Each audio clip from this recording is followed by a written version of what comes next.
नमस्कार. महाराष्ट्र केसरीचा थरार पुणे ग्रामीण फुलगावच्या पावन मातीमध्ये पार पडतोय. कुस्ती निवेदक आदरणीय हंगेसाहेब आपल्या समवेत आहेत. नेहमीच महाराष्ट्र केसरीची स्पर्धा जवळ आली का हा होईल महाराष्ट्र केसरी, तो होईल महाराष्ट्र केसरी, अशा कुस्ती अभ्यासकामध्ये कुस्ती शिकवण्यामध्ये चर्चा असते नेहमीच.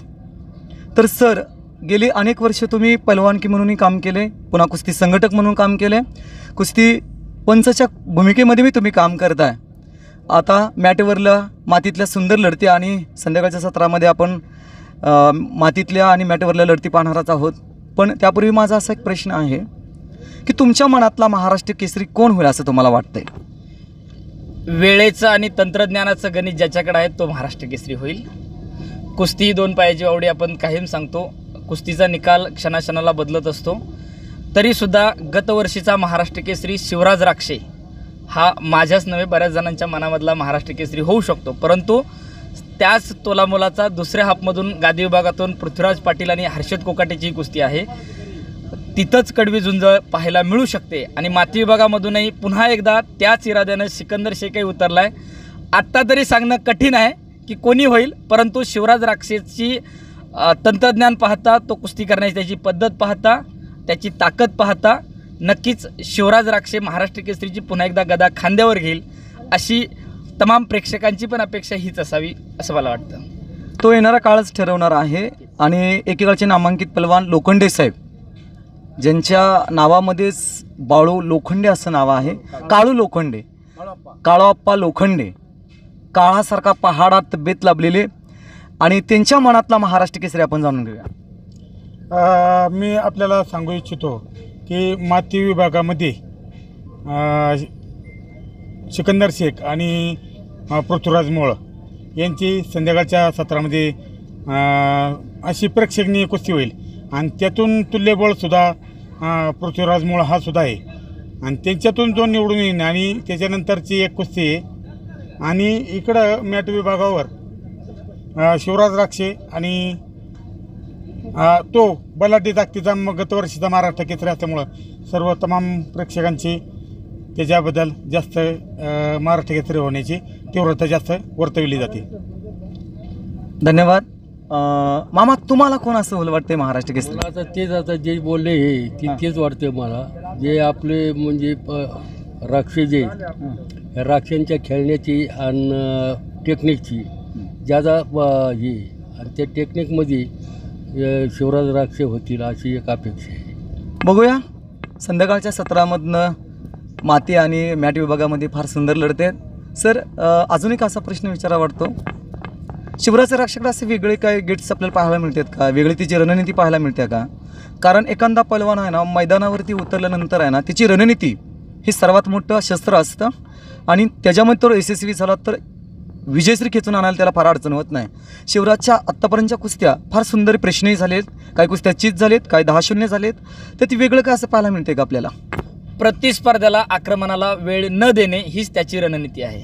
सुरुवातीच्या 1 मिनिटामध्येच तो सगळ्या कुस्त्यांचे निकाल बदलवतो. प्रतिस्पर्ध्याला विचार करण्यासाठी, आक्रमण करण्यासाठी वेळ न देणं हीच त्याची पहिली रणनीती आहे. कधी काळे एखादी सुसार सुटलेली गाडी आहे ना, योग्य ठिकाणी नाही ब्रेक लावणं तर अपघात होण्याची शक्यता राहते. अति आत्मविश्वास माणसाला धोक्यामध्ये नेतो. अति स्पीड कधी काळी घातक ठरू शकतं.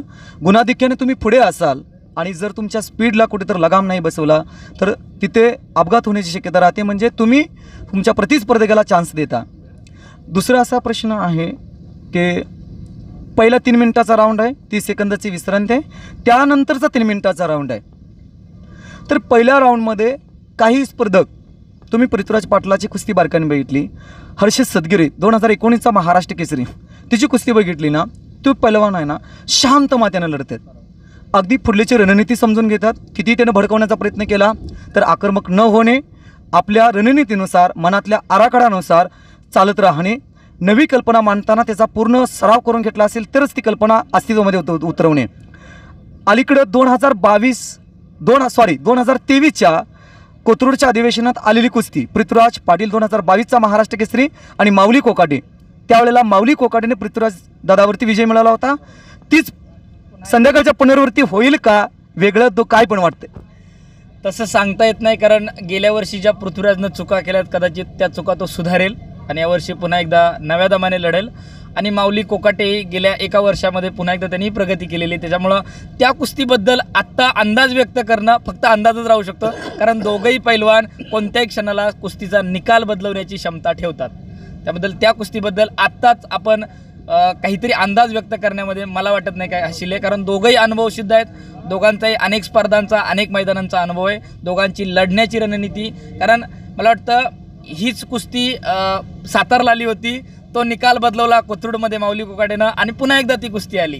म्हणजे पुन्हा एकदा सांगू शकत नाही, कारण कालही सिकंदरचं बघितलं, बनकरची आणि सिकंदरची सलग 2022, 2023 कोथरूड आणि 2023 फुलगावमध्ये, कारण ह्या दोन्ही कुस्त्या सलग तिन्ही अधिवेशनांमध्ये लगातार आलेल्या आहेत.